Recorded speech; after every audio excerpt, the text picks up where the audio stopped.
Nicolas ne participera pas au 10 septembre. Pourquoi? La gauche, et l'extrême gauche surtout, a récupéré ce mouvement. C'est triste, mais c'est comme ça. Donc, à l'origine, j'avais vu donc un tweet, une série de tweets de l'humain.info. Donc là, il a écrit trade édito. Voici pourquoi la mobilisation bloquons tout 10 septembre est très étatiste et très socialiste. Ouais. En fait, de base, je pensais naïvement qu'il y aurait un truc avec les gilets jaunes, Nicolas et tout, qu'il y aurait quelque chose d'un peu plus positif. Mais là, en soi, ça ne propose rien de nouveau. Et ça montre un peu le visage français, le visage moderne français, qui, désolé de le dire, mais la majorité des gens sont enfin surtout qui votent, sont des boomers, soit ce sont des assistés. Ne vous méprenez pas, même s'ils empruntent les codes couleurs des gilets jaunes. En plus, ce sont des gilets jaunes gauchisés, donc des gilets jaunes qui sont en fin de course. Leur logique est à l'opposé du mouvement originel qui était fortement antifiscal. Bah oui, contre les taxes carbone. Ici, ils réclament plus d'État, plus de dépenses publiques. Alors que, ils ont quand même plus de 400 milliards de dettes, je crois. Putain, mais ces gens-là sont complètement dans un autre monde. Et en plus, ils vont mettre plus d'humains. Et ça veut dire quoi l'humain? Bah justement, l'humain, il se fait pas taxer. Voilà. Ensuite, des actions étatistes et socialistes appellent à un arrêt total, général et illimité du pays. Le 10 septembre, qui est un mercredi, un jour de travail, appelle à renouveler des postes de fonctionnaires et sont contre le gel des dépenses publiques. Non mais je suis atterré quoi. C'est comme je sais pas lors d'un contrôle quelqu'un qui n'a rien compris à la question. Appelle à un arrêt total et illimité du pays. Donc en fait on va casser les couilles aux travailleurs. Le 10 septembre surtout un mercredi alors que les Nicolas, bon, on va dire qu'ils ce sont en général des cadres, des gens qui ont des postes, des bons postes de manière générale. Non mais le mercredi, je crois que même que mercredi, c'est un jour où les gens travaillent plus, où il y a des dossiers à rendre. Donc en fait, le Nicolas, il sera jamais là de toute manière, parce que ça sera un mercredi, le 10 septembre.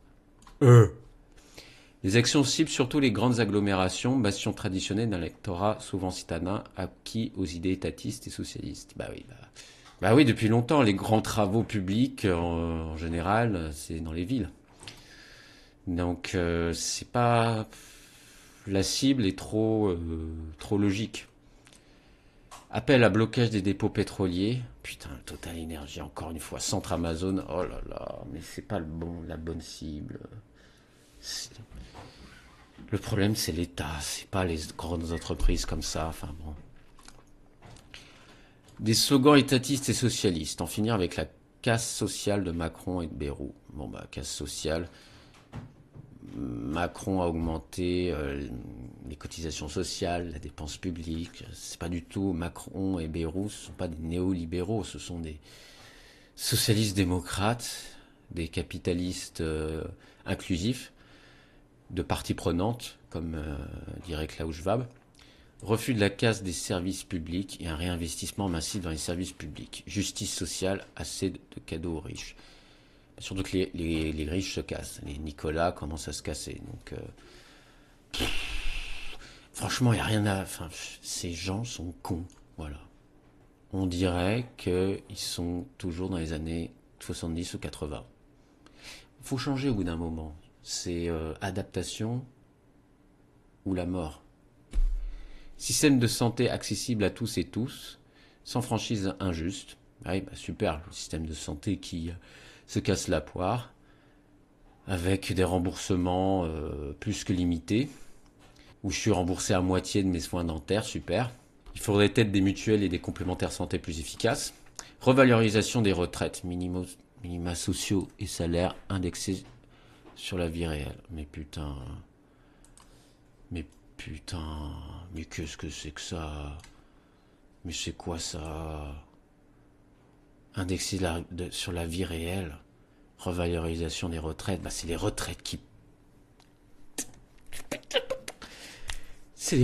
qui est la cause de cette dette énorme qu'on a, en fait. C'est la principale dépense du PIB en France. Donc, ensuite, assez de l'austérité qui écrase les gens pendant que les puissants continuent tranquilles. Non, mais c'est surtout les impôts qui écrasent les gens. C'est pas une austérité.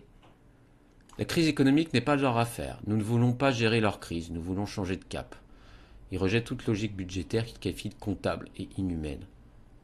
Ouais, mais la comptabilité, c'est des sciences un peu humaines, non? C'est gérer des recettes et des dépenses, il y a des activités humaines. On dirait des artistes ratés, en fait, qui ne comprennent rien à la logique du monde. Ah, faudrait pas qu'ils vivent au 19e, hein.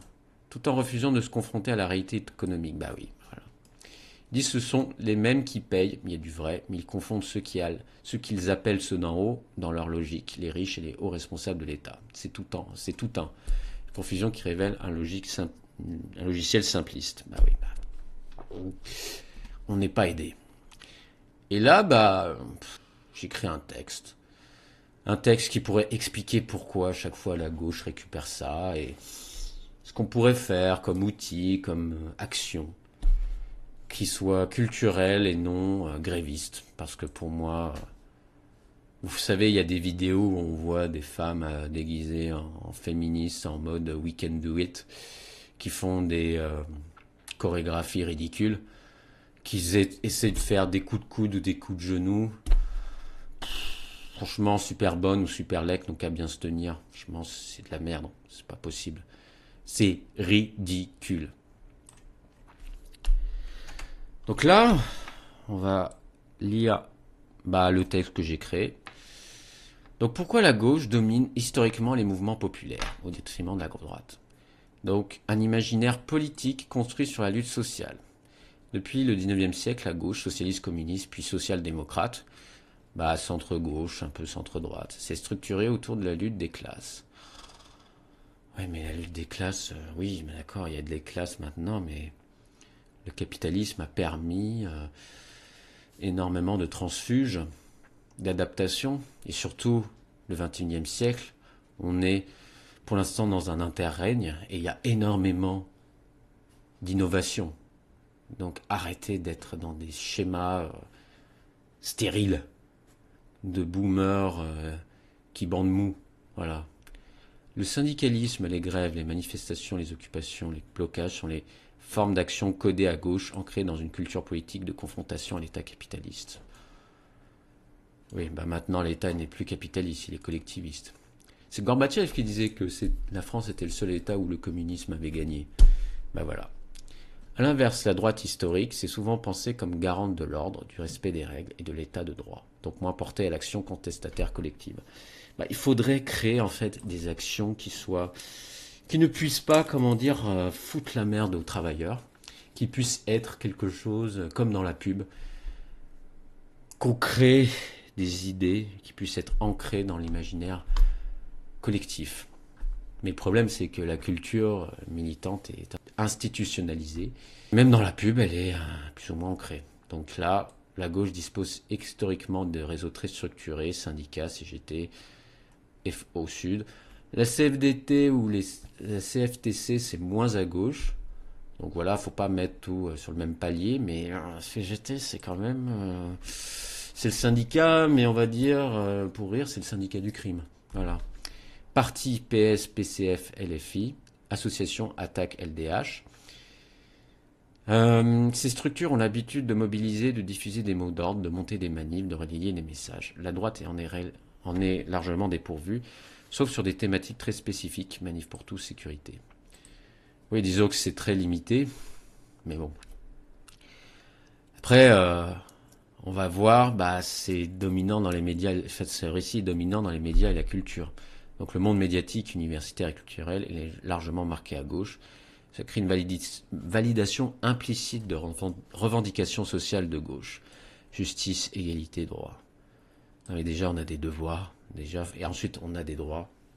Dès qu'un mouvement populaire émerge, les récits à gauche sont mieux relayés, mieux compris, mieux légitimés. C'est pour ça que le pays est devenu vraiment à gauche, je pense à partir des années 80. À l'inverse, les colères de droite sont souvent disqualifiées, jugées réactionnaires, racistes.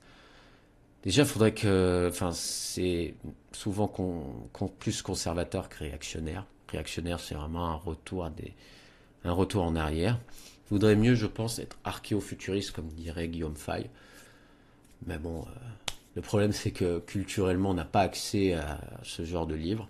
C'est bizarre, parce que la gauche a réussi depuis la Seconde Guerre mondiale. Voilà. La droite a souvent misé sur l'urne, pas sur la rue, c'est vrai. L'électorat de droite privilégie généralement le vote, la stratégie électorale, la réforme par le haut, et s'organise pour gagner les élections, pas pour bloquer les ronds-points. La gauche elle a toujours considéré la rue comme un levier de changement légitime, y compris en complément ou en opposition au jeu électoral. Le problème, c'est que la droite fait du clientélisme avec des notaires, et résultat, il y a une sorte de capitalisme de connivence qui n'est pas bon pour le business, pour les entrepreneurs autres qui, je pense, n'ont pas que ça à faire de lécher les bottes de droite molle.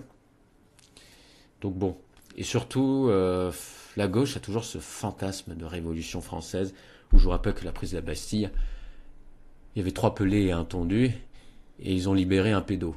Donc franchement, il vaut mieux...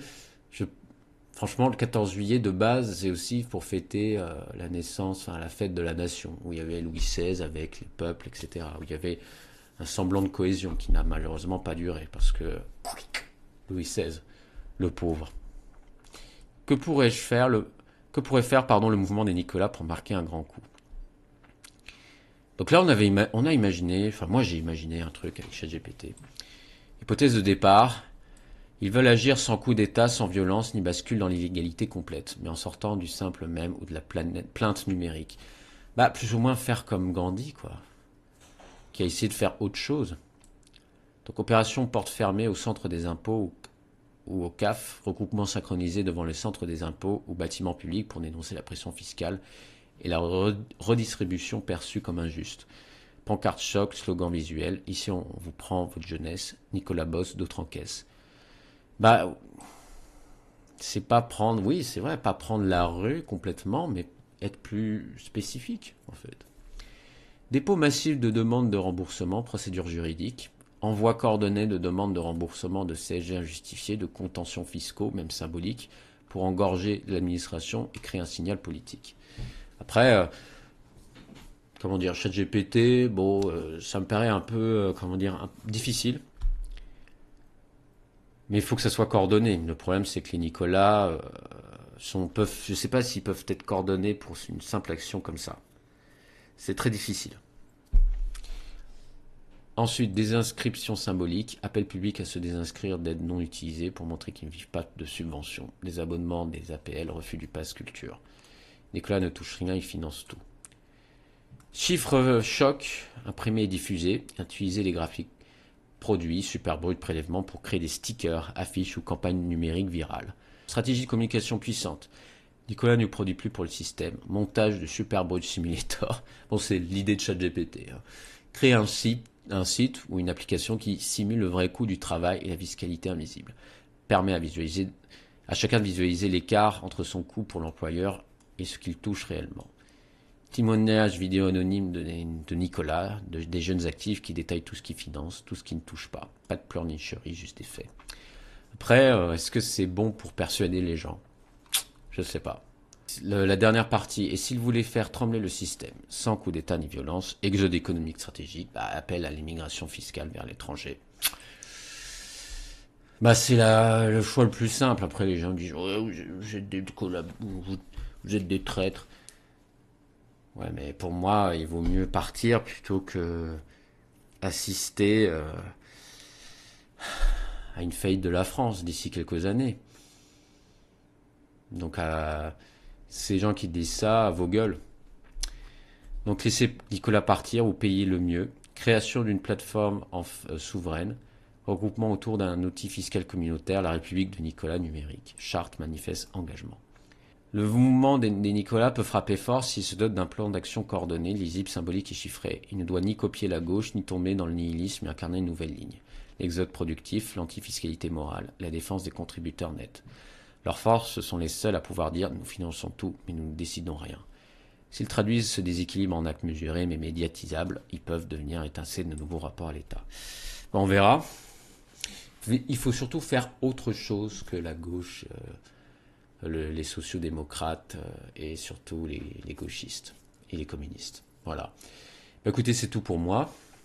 N'hésitez pas à vous abonner à mon compte, le Chartreux Hurlant. J'avais fait une image rigolote avec un texte avec Saint-Nicolas. Je fais encore des textes avec Saint-Nicolas, le saint patron des actifs.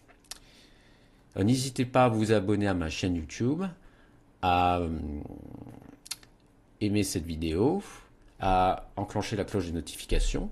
J'ai toujours des liens, donc Moning qui permet de synchroniser vos portefeuilles et Realty qui permet d'investir dans l'immobilier grâce aux cryptoactifs. Voilà, bah écoutez, c'était la chaîne Finance Scénique, la chaîne qui parle d'investissement mais aussi de mode de vie, puisque l'investissement ce n'est pas seulement des chiffres, mais c'est aussi une manière de vivre. Voilà, bah écoutez, je vous souhaite une bonne journée. Ciao.